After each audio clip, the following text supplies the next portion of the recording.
सुमति कुमारी, history semester 1, major paper 1 का हड़प्पा सभ्यता के पतन के कारण के बारे में वर्णन कर रही हूँ।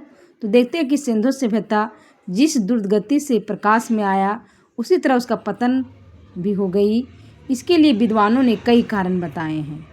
यहाँ पे है कि ये प्रकृति का नियम है कि कोई भी चीज़ का उत्थान होता है या उदय होता है तो उसका अंत भी होता है। तो ठीक उसी तरह हड़प्पा सभ्यता का पतन भी हुई। तो इस पर विद्वानों ने कई मत दिए हैं। बहुत सारे विद्वान का मानना है कि बाढ़ से हुई, आर्यों का आक्रमण से हुआ, जलवायु परिवर्तन, भूतात्विक परिवर्तन, व्यापार में गतिरोध, प्रशासनिक शिथिलता, महामारी एवं साधनों का अधिक उपभोग आदि के कारण हड़प्पा सभ्यता का पतन हुआ। तो यहाँ पे देखते हैं कि सबसे पहले कारण में बाढ़ देखते हैं। बाढ़ तो सिंधु सभ्यता के पतन का प्रधान कारण बाढ़ ही माना जाता है। सबसे ज़्यादा जो मुख्य कारण माना जाता है वह बाढ़ ही माना जाता है। जैसे जॉन मार्शल जो पुरातात्विक थे, जॉन मार्शल ने मोहनजोदड़ो को बाढ़ के कारण ही पतन का कारण माना। उसी तरह विद्वान मैके ने चन्हूदड़ो को भी पतन का कारण बाढ़ माना। उसी तरह SR राव ने लोथल स्थल के पतन को भी बाढ़ ही माना। इस प्रकार मार्शल के अनुसार मोहनजोदड़ो में 7 बार बाढ़ आई, क्योंकि जब इसकी खुदाई हुई तो 7 स्तरों का पता चलता है। यहाँ पे देखते हैं कि जॉन मार्शल जो हैं उनका कहना है कि मोहनजोदड़ो की खुदाई हुई तो 7 बार इसका स्तर प्राप्त हुआ है, 7 स्तर प्राप्त हुआ है। इससे स्पष्ट होता है कि यहाँ 7 बार बाढ़ आई और अंत में सबका अंत हो गया और धीरे धीरे लोग नगर छोड़कर अन्यत्र चले गए। मतलब बार बार बाढ़ आने के कारण लोग मोहनजोदड़ो को छोड़कर कहीं दूसरे जगह चले गए थे। तो इस प्रकार अधिकांश विद्वानों का मानना है कि सिंधु सभ्यता का पतन का कारण बाढ़ है, परंतु इससे उन नगरों के पतन के कारणों पर प्रकाश नहीं पड़ता है जो नदियों के किनारे स्थित नहीं थे। लेकिन हम मानते हैं कि जो स्थल नदी के किनारे थे उसको हम मान सकते हैं कि बाढ़ के कारण, लेकिन जो नगर जो नदी के किनारे नहीं थे उसके बारे में नहीं जानकारी मिल पाती है। दूसरा जो कारण है हड़प्पा सभ्यता का पतन का वह है आर्यों का आक्रमण। तो व्हीलर, गार्डन चाइल्ड, मैके, पिगट आदि विद्वानों ने सिंधु सभ्यता के पतन का कारण आर्यों का आक्रमण माना है। मतलब इन सारे विद्वानों का मानना है कि सिंधु सभ्यता का पतन का कारण है आर्यों का आक्रमण। अपने मत की पुष्टि में उन्होंने मोहनजोदड़ो से प्राप्त नरकंकालों तथा ऋग्वेद के देवता इंद्र का उल्लेख दुर्ग संहारक के रूप में किया गया है। हम लोग को पता है कि वैदिक सभ्यता के जो निर्माता थे आर्य थे, और जब तक सिंधु सभ्यता का पता नहीं था उसके पहले लोग जानते थे कि हमारी भारत की जो संस्कृति है वह सिंधु सभ्यता से वैदिक सभ्यता से ही स्टार्ट है। और ऋग्वेद में देखते हैं कि ऋग्वेद का जो प्रमुख देवता है वह इंद्र है और उन्हें दुर्ग संहारक भी कहा गया है, यानी किला को संहार करने वाला कहा गया है। परंतु अमेरिकी इतिहासकार कैनेडी ने सिद्ध कर दिया है कि मोहनजोदड़ो के नरकंकाल मलेरिया जैसे किसी बीमारी से ग्रसित थे। मतलब यहाँ पे एक अमेरिका इतिहासकार जो है कैनेडी, उनका मानना है कि मोहनजोदड़ो में जो नरकंकाल प्राप्त हुआ है वहाँ पे मलेरिया जैसा बीमारी हुई थी और मलेरिया बीमारी ग्रसित से लोग मर गए थे और एक साथ नरकंकाल प्राप्त हुआ है। परवर्ती अनुसंधानों ने सिद्ध कर दिया है कि व्हीलर की यह धारणा है कि आर्य लोग हड़प्पाई सभ्यता का नाश करने वाले थे। और व्हीलर के आधार पर भी कहा जाता है कि हड़प्पा सभ्यता का अगर पतन हुआ है तो आर्य लोग ही आक्रमण किए हैं, मात्र एक मिथक थी। और उनका कहना था कि मात्र एक झूठा है। तथ्य यह है कि 5000 ईसा पूर्व से 800 ईसा पूर्व तक के समय में पश्चिमी या मध्य एशिया में सिंधु सरस्वती घाटियों में किसी आक्रमण अथवा सामूहिक आप्रवास का कोई पुरातात्विक जैविक साक्ष्य उपलब्ध नहीं है। इनका मानना है कि 5000 ईसा पूर्व से 800 ईसा पूर्व तक कोई ऐसा प्रमाण नहीं है जहाँ पे ये पता चले कि यहाँ पे किसी आक्रमण हुआ है या सामूहिक रूप से कहीं दूसरी जगह पे लोग आकर बसे हैं। इस तरह का कोई प्रमाण नहीं मिला है। ऋग्वेद में दूर संहारक के रूप में इंद्र को अधिक महत्व नहीं दिया जा सकता है, क्योंकि ऋग्वेद की सही तिथि अभी निर्धारित नहीं की जा सकती है। अर्थात यहाँ पे देखा जाए जो भी है, लेकिन कुछ इतिहास विद्वानों का मानना है कि आर्यों के आक्रमण के कारण जो सिंधु सभ्यता का जो क्षेत्र था वो पतन हुआ था, सिंधु सभ्यता पतन हुआ था। आगे जो कारण देखते हैं जलवायु परिवर्तन, यानी सिंधु सभ्यता का पतन में एक कारण और है जलवायु परिवर्तन। आर.एल. स्टाइन और अमलानंद घोष आदि विद्वानों के अनुसार जंगलों के अत्यधिक कटाई के कारण जलवायु में परिवर्तन आया। मतलब जंगल अत्यधिक थी और जब जंगल की कटाई हुआ तो जलवायु परिवर्तन हो गया।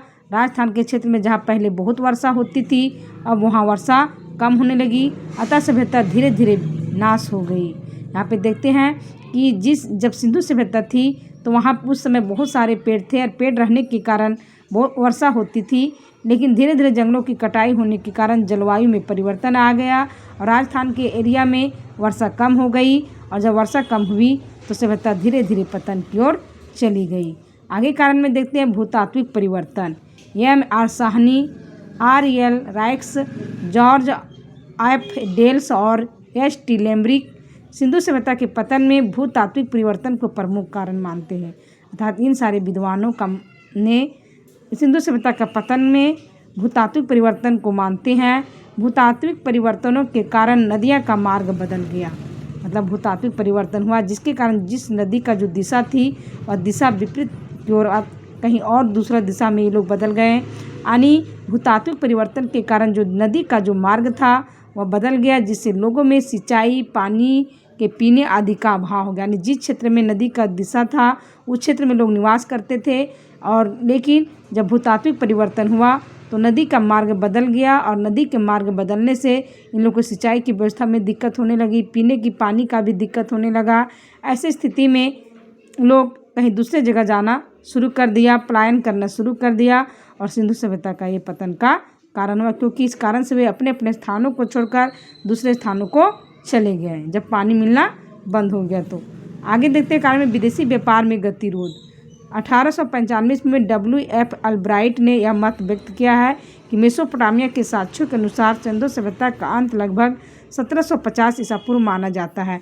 हम लोग को पता है कि जिस प्रकार सिंधु सभ्यता भारत में थी, चल रही थी, उसी प्रकार मेसोपोटामिया सभ्यता वर्तमान में जो इराक पड़ता है वहाँ पे दजला फरात नदी के किनारे मेसोपोटामिया सभ्यता चलती थी और वहाँ के प्रमाण के आधार पर माना जाता है कि भारत का जो सिंधु सभ्यता है वह 1750 ईस्वी में अंत हुआ और 2000 ईसा पूर्व के बाद सिंधु सभ्यता में ग्रामीण संस्कृति के लक्षण प्रकट होने लगी थी। यानी 2000 ईसा पूर्व के बाद यहाँ पर क्या होता है कि यहाँ पे जो सिंधु सभ्यता जो शहरी सभ्यता थी, नगरीय सभ्यता थी, लेकिन वहाँ पे आर्थिक अभाव के कारण जब व्यापार वहाँ गतिरोध हो गया, व्यापार धीमी हो गई तो वहाँ पे आर्थिक स्थिति कमज़ोर हो गई, आर्थिक अभाव होने लगा।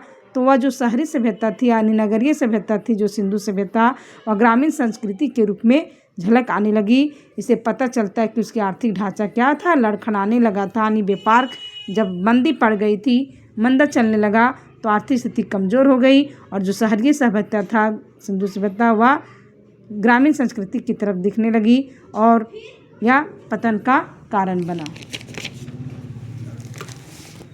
आगे कारण में देखते हैं प्रशासनिक शिथिलता।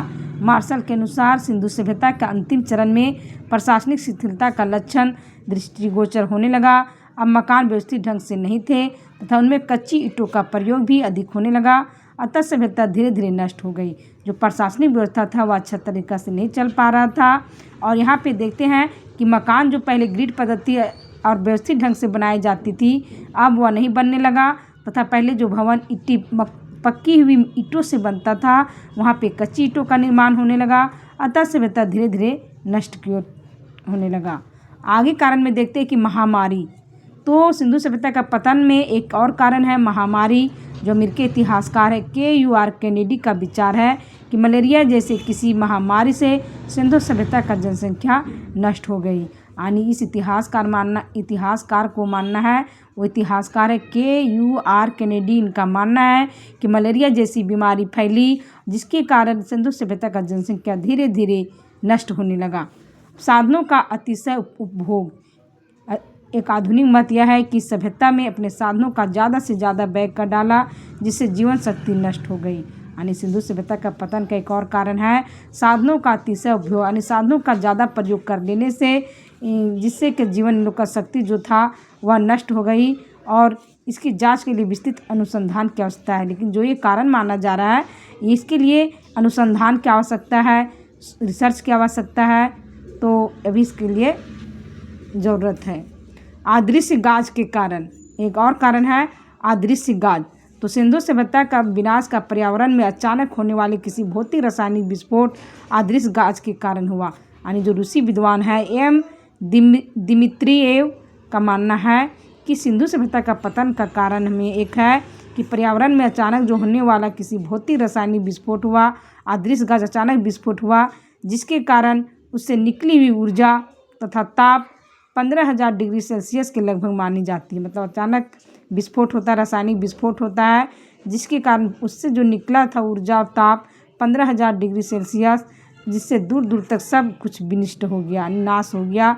उन्हें इस संबंध में महाभारत में उल्लिखित इस प्रकार के दृष्टिकोण की और संकेत किया जो मोहनजोदड़ो के समीप हुआ था। इनका मानना है कि महाभारत भी उसका एक वर्णन हो सकता है जो मोहनजोदड़ो के समीप ही था। इस प्रकार देखते हैं कि उपयुक्त कारणों से मिलकर सिंधु सभ्यता में गर्त में मिला दिया। यानी इन सभी कारणों के कारण सिंधु सभ्यता पतन की ओर चला गया। और इन सभी कारणों में सबसे जो मान्य है, जो सबसे सर्वाधिक मान्य है, जो माना जाता है कि हाँ इसी कारण सिंधु सभ्यता का पतन हुआ, तो वह था बाढ़। हालांकि गुजरात में हाल में ही आए भूकंप ने सभ्यता के पतन के प्रमुख कारण पुनः विचार करने को विवश कर दिया। अगर हम लोग नहीं मानते हैं सही में कि अगर को कहे कि हाँ थोड़ी हो सकता है कि इतना बड़ा सभ्यता को पतन हो जाएगा, लेकिन जब हम लोग इस बात पर विश्वास करेंगे, इस बात को देखेंगे कि गुजरात में जब आया भूकंप, तो भूकंप के कारण पूरा उस क्षेत्र को डुबा मतलब समाप्त कर दिया, तो इससे इस आद को हम आद करके या मान सकते हैं कि सिंधु सभ्यता का पतन का कारण सर्वाधिक जो मान्यता है वह बाढ़ है। Thank you.